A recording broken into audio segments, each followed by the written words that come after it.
దేవుని పరిశుద్ధ నామమునకు మహిమ చెల్లును గాక. ప్రతినిత్యం ఇలా వాగ్దానం చూస్తూ మిమ్మల్ని మీరు బలపరుచుకుంటున్నారు.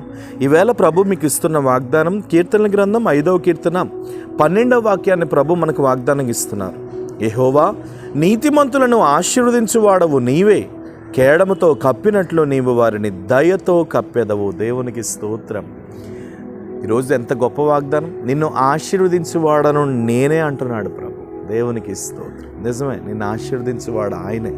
ఎవరు నిన్ను ఆశీర్వదించలేరు, ఎవరు నిన్ను లిఫ్ట్ చేయలేరు, ఎవరు నిన్ను పైకి తీసుకొని రాలేరు. నిన్ను ఆశీర్వదించేవాడు ఆయనే. దేవునికి స్తోత్రం. ఏ విషయాన్ని బట్టి కూడా నువ్వు ఇదవ్వద్దు, కృంగిపోవద్దు. ఓకేనా బిడ్డ? ఎప్పటికప్పుడు దేవుడు ధైర్యపరుస్తున్నావు అన్నాడు. నీ ఆశీర్వాదం ఏ మనిషి చేతిలో లేదు, నీ ఆశీర్వాదం ఏ రాజు చేతిలో లేదు, నీ ఆశీర్వాదం ఏ నరుడి చేతిలో లేదు, నీ ఆశీర్వాదం ఏ వ్యక్తి చేతిలో లేదు. నీ ఆశీర్వాదం పరిపూర్ణంగా దేవుని చేతిలో ఉంది. హల్లెలూయా. కాబట్టి ఆయన అంటున్నాడు, నిన్ను దయతో కప్పబోతున్నాడు. దేవునికి స్తోత్రం. కాబట్టి నీ మీద ఒక దయ ఉంది, తెలుసా నీకు? నీ మీద ఒక దయ ఉంది. ఎక్కడికి వెళ్ళినా సరే నీ ముఖమును చూచి ఒకలాంటి దయ పుట్టించబోతున్నాడు. కొద్దిమంది అంటారు, నా ముఖం అంటేనే ఎవరికి ఇష్టం ఉండదు, నేనంటేనే ఎవరికి ఇష్టం ఉండదు, నేనంటేనే ఎవరికి పడదు. నో, అలా ఎప్పుడు నువ్వు అనుకోవద్దు. మనుషుల మాటలు ఏమాత్రమండి, మనుషుల స్థితిగతులు ఏమాత్రమండి, మనుషుల పరిస్థితులు ఏమాత్రమండి. ఏ మనిషి అన్నా సరే వట్టి ఊపిరి వంటి వాడు. చూడండి, రైస్ పెట్టిన తర్వాత ఆ మూత పెట్టిన తర్వాత ఆ మూత తీయగానే ఆవిరి ఎటువంటిదో ఆ ఆవిరి వంటి జీవితం అంట మానవుని జీవితం. నువ్వెందుకు బిడ్డ వేదన పడతా?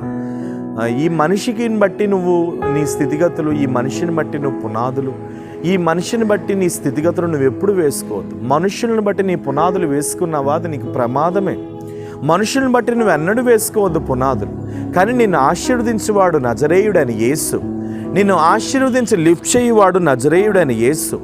ఆయన దయ ఈరోజు నీ మీద కప్పబడబోతుంది. దేవునికి స్తోత్రం. నువ్వు ఉద్యోగానికి వెళ్తున్నావా, నీ ఉద్యోగంలో ఆయన దయ.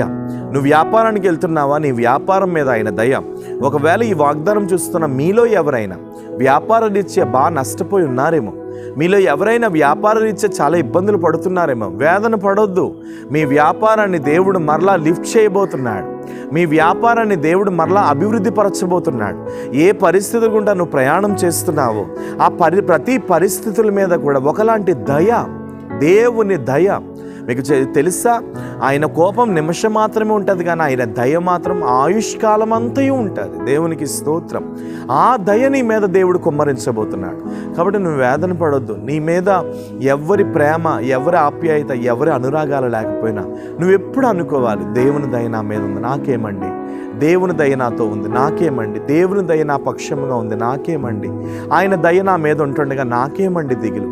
ఆయన దయ నా మీద ఉంటుండగా నాకేమండి భయం? ఇలాంటి మనస్సు నువ్వు కలిగి ఉండాలి. దేవునికి స్తోత్రం. ఈ మనసుతో ఎప్పుడైతే నువ్వు కలిగి ఉంటావో ఆటోమేటిక్గా నిన్ను దేవుడు ఏం చేస్తాడంటే ఎప్పటికప్పుడు లిఫ్ట్ చేస్తూ ఉంటాడు.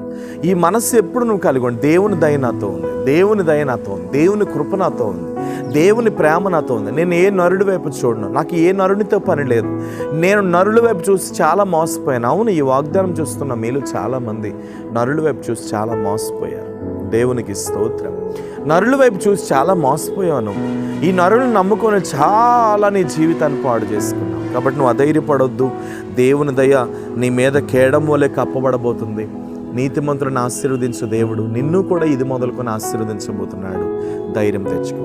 ప్రేమ కలిగిన పరిశుద్ధ తండ్రి, ఎంతమంది అయితే ఈ వాగ్దానం చూస్తూ కోర్టు సమస్యలను బట్టి, భార్యాభర్తల సమస్యలను బట్టి, కుటుంబముల వ్యాపారాన్ని బట్టి, కన్నీరును బట్టి, అయ్యా కుటుంబంలో అనారోగ్యాన్ని బట్టి నలిగిపోతున్నారు, ఇది మొదలుకొని ప్రభువా నీ దయతో వారిని కప్పమని ప్రార్థిస్తున్నాను. ఇదిగో ఈరోజు మీరు మాట్లాడిన వాగ్దానం, ఈ వాగ్దానం చూస్తున్న వారి మీద కుమ్మరించబడును గాక. యేసు నామములో ఈ వాక్యం ప్రభువా మీరు దయతో కప్పండి. వారి జీవితాలను మీరు మెరుగుపరచండి, వారి జీవితాలను మీరు ఆశీర్వదించండి, వారి జీవితాలలో ఫలింపునివ్వండి, వారి బ్రతుకులలో ఉన్నతమైన ఆశీర్వాదంను కుమ్మరించండి. నీ మహిమ కలిగిన కార్యము యేసు నామములో ఈ వాగ్దానం చూస్తున్న వారి మీద బలముగా దిగునుగాక. తగిన శక్తిని మీరు అనుగ్రహించి మీరే తాకమని ముట్టమని బలపరచమని యేసు నామమున అడుగుచున్నాను తండ్రి. ఆమేన్. God bless you. ప్రభు కృప మీతో ఉంది. ధైర్యంగా ఉండండి. దేవుడు తన దయతో నేను కప్పబోతున్నాడు. God bless you. Praise lord.